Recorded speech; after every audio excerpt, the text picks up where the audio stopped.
Hi, it's Graham here. I've been lucky enough to get myself off another wild camp on what is turning out to be the hottest day of the year. Once again, I'm off to the woods to meet a man I met on the internet. My good lady wife thinks I'm crazy. She thinks I'm going to get murdered one day. But I wouldn't camp with a complete stranger. I've been watching this lad's YouTube channels for quite a while now, and we've chatted about it on social media. And although you do hold back when you do a YouTube channel, you don't get to know all about a person, you do get a certain feel for what somebody's like. I think the chances of me getting murdered are non-zero, but they're very slim. I think I'll be okay. And hopefully you're watching this footage on my YouTube channel and not as some evidence in a courtroom, some found footage.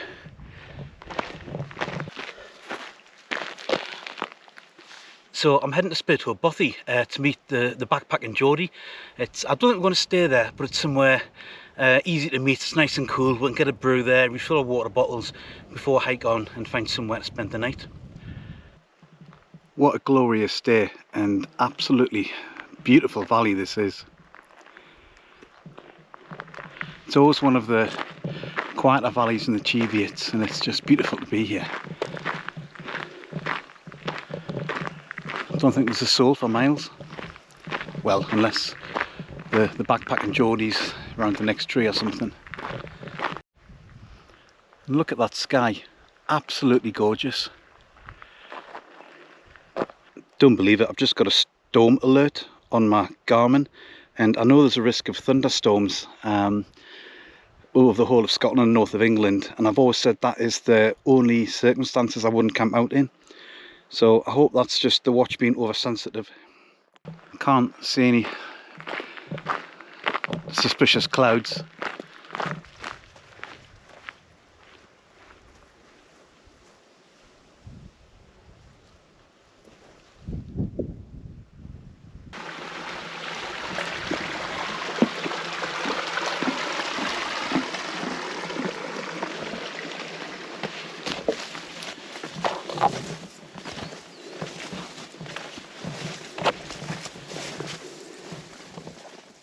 I don't know much about the history of Spithope.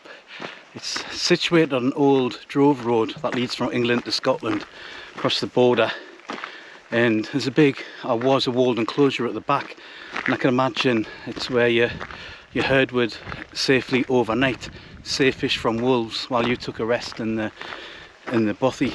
And then later it became a keb house where the shepherd would match orphaned lambs with mothers who would take them on and give them milk. But I guess that trade ceased as well. Well, it hasn't ceased, but there's no need for a shepherd to stay up overnight in the hills anymore, not with quad bikes and whatnot.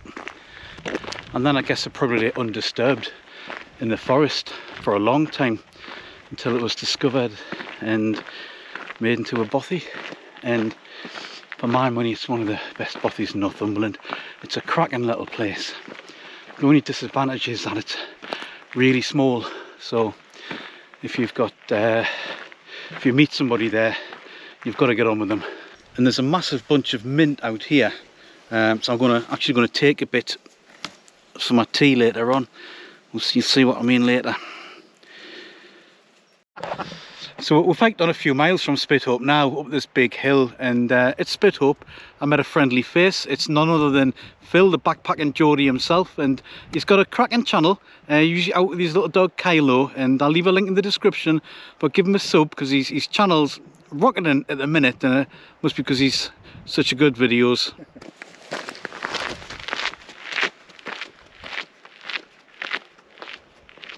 So we've hiked on a few miles from Spithope Bothy now, and we've had a right shank up that long, slow hill. I keep forgetting how bad that is, but we're nearly at the place where we're going to camp for the night. Doing a little bit of cross-country hacking here.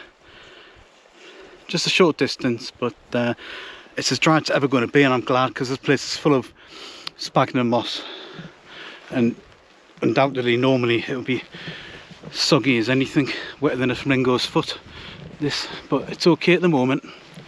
So we're just bashing through chest high ferns Yeah folks, and it's absolute tick city. It's really tiring getting through here.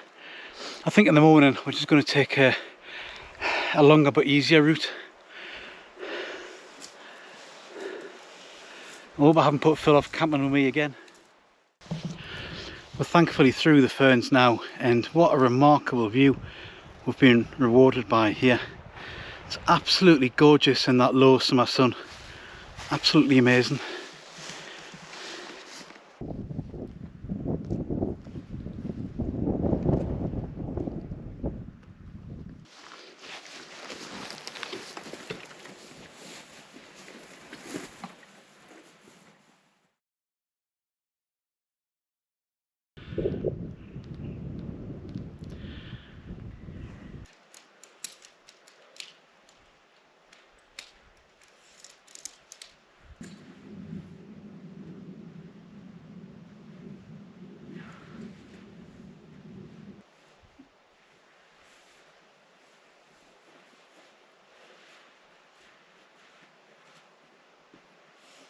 That's the little fern got cut off folks.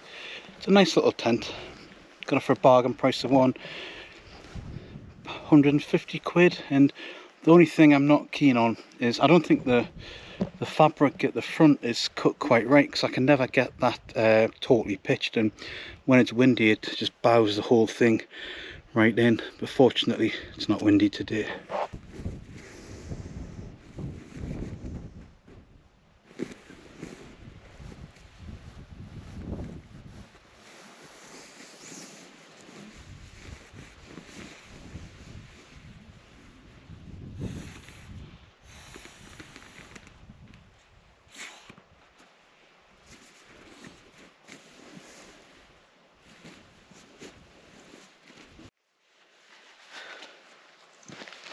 So these crags are clearly better known than they used to be. There's been a few YouTube videos up here now, but I tell you what, when you look around, it's not trashed at all.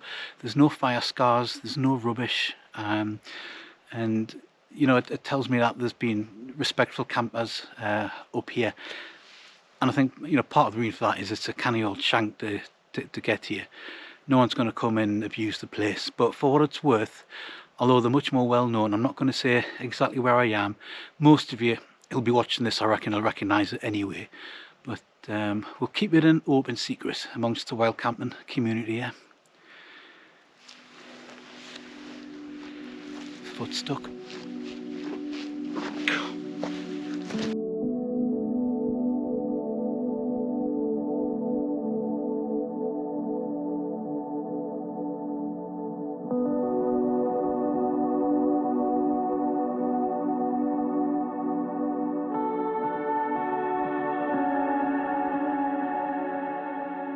I've got an idea for this recipe, adapted from a Nigella Lawson cookbook. I'm going to cut and dry fry some halloumi cheese with my nice new bit of kit. And there's a few midges coming out now, so I might have to move my cooking spot to somewhere there's a little bit windier. What did this cheese say when it looked in the mirror? Hello, me. No? Okay. I'm going to put it in a wrap with some beetroot puree, and I made this by getting a big lump of feta, some roast beetroot, a bit of basil oil, some mint from the garden, and just whizzing it all up together to make this lovely sweet salty puree. I think the roast beetroot, the sweetness of it goes really nice with the feta cheese that's in here, and it's going to go lovely with the cooked halloumi. With some rocket leaves, admittedly past the best, and a bit of mint from Spithope Garden. I've gone accidentally vegetarian tonight. It's actually pretty amazing.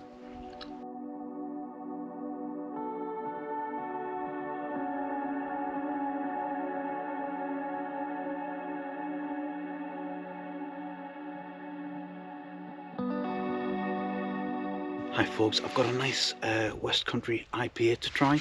Pacific Breeze from Lidl. I'm getting Mr. Kipling French Fancy, a trombone, and wind up Evel Knievel jumping over a pile of books in a 1970s front room. You'd think those flavours wouldn't go together, but I really like it. Folks, I've got a couple of people to thank for buying me a coffee. I'd like to thank Derek's Adventures. Thanks very much, mate. Many thanks to Martin Hewitt for the coffee, and Hardy T bought us a coffee as well, which is great because I think he's got a great YouTube channel, and I watched his videos for donkeys before starting my own. I'll leave a link in the description.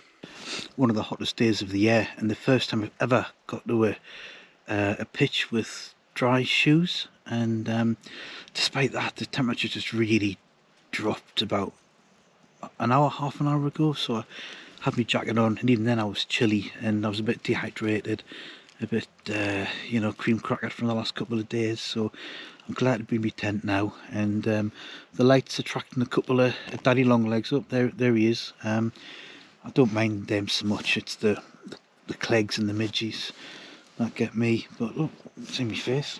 Go on.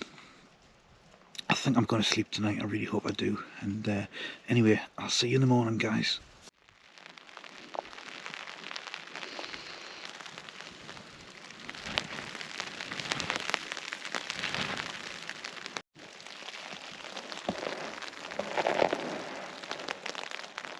It's been a bit of a change in weather, folks, as you can hear. And I haven't brought any waterproof trousers or even a waterproof jacket, so it looks like I'm going to get soaked on the way out. I'm tempted to wait it out for half an hour or so and see if the weather changes, but we'll see. I had a seriously odd dream last night. It was a bit disturbing. In fact, Phil was telling us about himself, and he said both his parents were pirates and he was destined for life on the high sea, but he ran away to a trapeze act and became a master trampolinist, and then he was recruited into some shadowy government organisation of a foreign country. It might be in Azerbaijan, I don't really know. But then me and him somehow met up and we went on a camping adventure on kids' tricycles. So I was pedalling like mad on this tiny tricycle to try and keep up with him. And he was good on his. He was doing BMX stunts and stuff like that. And I tried to do a jump on mine to keep up. And I crashed into this man's outside woodwork table, and I knocked he said, "Here man, you've knocked me baby hedgehogs to the ground." And I had a look, and they weren't baby hedgehogs, they were more like fleas just hopping about. And I said, "Yeah, I'm really sorry." And this fellow was like, "Oh, don't worry, I was going to replace them anyway." Whatever. And then the tide kept coming in as we were cycling along, and we had to pedal through some quite deep water. And I think it was because we'd been having a bit of cracking talking about the people getting caught on the Holy Island Causeway, you know, with the tide coming in the night before. And what happened then? Oh yeah, we're pitched up at this old industrial complex that had some grass outside, like a big warehouse, and it was it had loads of frozen people standing around, and these folk kept coming awake during the night, and by the morning there were so many folk awake that I found myself pitched in the middle of a kids' football game, and these creepy little kids kept crawling into my tent, and I'm like, "Here man, will you get out my tent?" And then I woke up. Hi folks, the cloud never cleared and it never stopped raining, so we just went for it and packed the tents up. Thank goodness that tent packs easy into its bag, it's quick to put away. Many thanks for coming along last night, really appreciate it. Give us a like and subscribe if you like what I'm doing, and special thanks to Tammy Roo, who really seems to enjoy the channel all the way from America. I'll see you on the next one, folks. Beg pardon.